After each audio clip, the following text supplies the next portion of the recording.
जन्मदिन पर नया फोन मिला था प्रिया को। खुशी की कोई सीमा नहीं थी। बहुत दिनों से मम्मी से उसकी यही एक मांग होती थी कि वह उसे एक मोबाइल दिला दें। सभी सहेलियों के पास हैं और कॉलेज की पढ़ाई में भी मदद होती है। उसे अपनी सहेलियों की मदद लेनी पड़ती है। आज जाकर आखिरकार उसकी तमन्ना पूरी हुई। फुर्सत पाते ही उसने सबसे पहले मोबाइल को देखना शुरू किया। कौन कौन से फीचर्स हैं? अभी वह देख ही रही थी कि छोटा भाई आ गया और उसे उसकी बहुत सी जानकारियां जो प्रिया को नहीं थी देने लगा। व्हाट्सएप, फेसबुक, जरूरी ऐप डाउनलोड कर प्रिया ने अपने जन्मदिन की फोटो भी फेसबुक पर अपलोड कर दी। रात बहुत हो गई थी और सुबह कॉलेज जाना था तो खुशी खुशी प्रिया सो गई। कॉलेज में तो उसे देखने का समय नहीं मिला।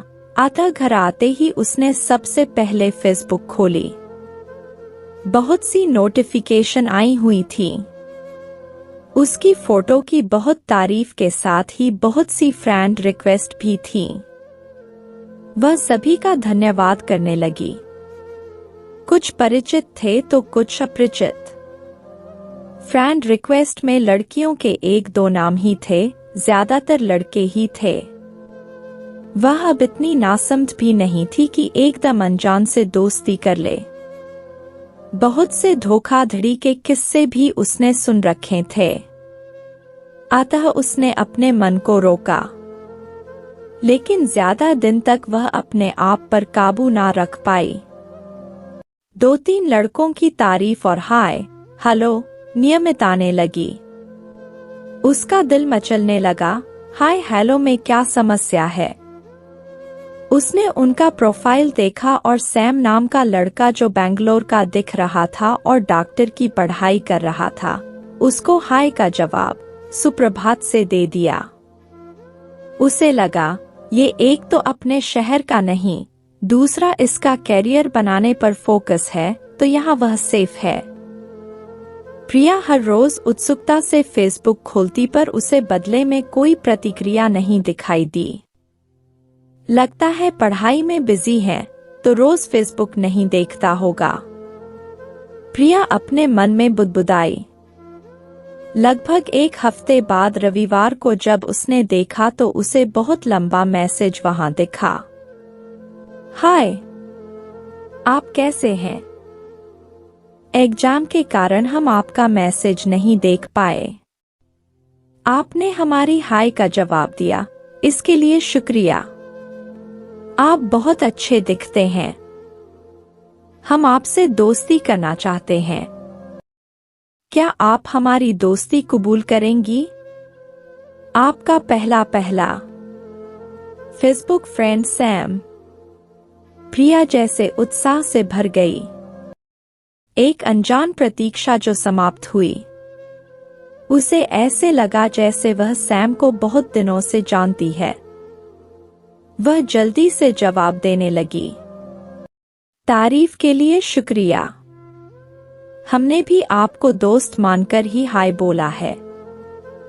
आपको कैसे पता कि हमने आपको ही पहला मित्र बनाया है?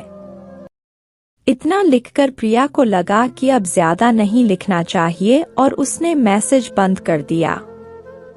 इस तरह धीमी शुरुआत ने फिर मैसेजों के जरिए बातों ने गति पकड़ ली। इस सब के बावजूद प्रिया ये सावधानी बरतती रहती कि वह सिर्फ रविवार को मैसेज करती और अपने घर के बारे में या व्यक्तिगत बातें कम ही करती।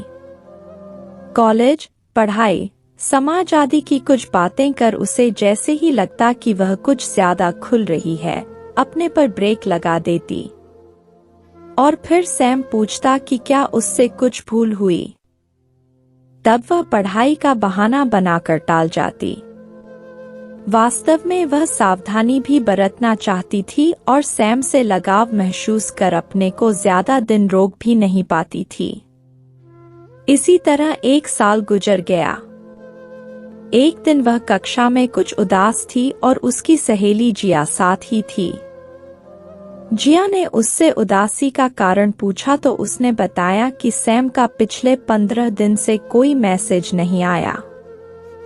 जिया पहले तो ये सुनकर हैरान हुई और उससे सारी जानकारी मांगी। प्रिया ने उसे सारी बात बता दी और मोबाइल पर सैम की फोटो भी दे दी।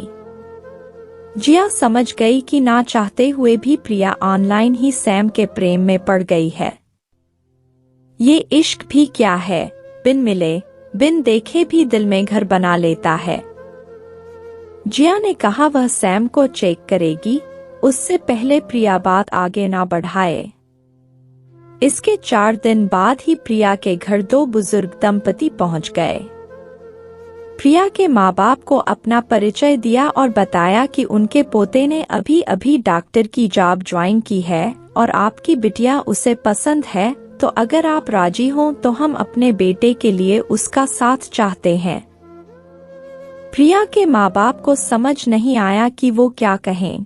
बिना जाने समझे या देखें वह कैसे फैसला ले सकते हैं।